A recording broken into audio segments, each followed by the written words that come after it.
It's time again for another installment of the basics, and this will be the last in the trilogy of risk strategy in regards to the simulated game I've been playing out for you. And more specifically, today's episode will show you what happens when you're at the end of the game, and there are two ways to achieve victory based on how the game has been going for you up to this point. So let's get started, okay?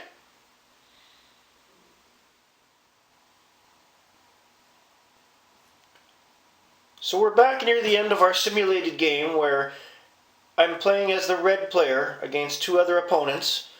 And if you remember from the last episode, I mentioned that Asia is a meat grinder and it'd be best for the player to focus on Europe. In this case, the red player now has 20 territories, the blue player has 16, and the green player has been reduced to 5 territories, and he pretty much only has 4 in this part of the world right here and Madagascar.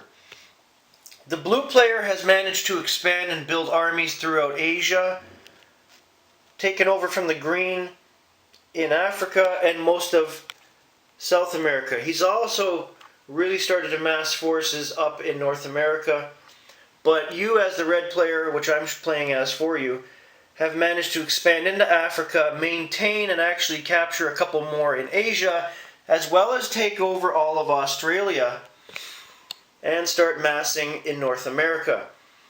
Now, it normally takes 25 territories to win in a game of Risk, but as you can see, the draw deck of cards is getting very low, and any second now it could be the ceasefire card. So the two ways to win this would be very simple at this point. You'd pretty much look for the weak spots, as I mentioned before, and keep expanding your territories with repeated battles, because you're at the point of the game where that's all you have to do is just start making war all over the map. Or you can let the next 2 turns ride out and hope that the ceasefire card is right there. Now you do have 4 more territories than your blue opponent, so that is entirely likely that the next card would be the ceasefire card, and you'd end up winning that way.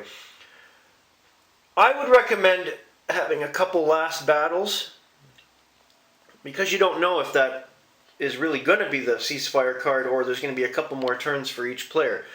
But at this stage, it's a sure bet, barring any kind of stupidity, that you're going to end up winning the round.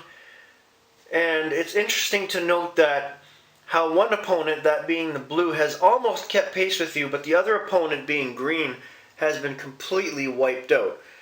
And that's the beauty of Risk. It can go either way like that.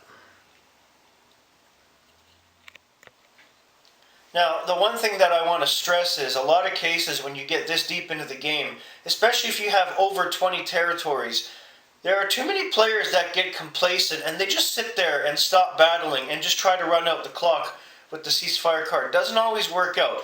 That's why there's 2 different ways of doing it. You can either observe and try to draw that card, or as you're working towards that ceasefire card, have a couple battles in the meantime, because not only will you pick up maybe an extra territory, but you're going to be keeping your opponents busy as well. And especially if you have an opponent like the simulated blue guy who's keeping pace with you, he could easily make up those 4 territories through luck and the fact that that ceasefire card might not be the next card coming up. So that's your strategy late in the game. Have a great day, everybody.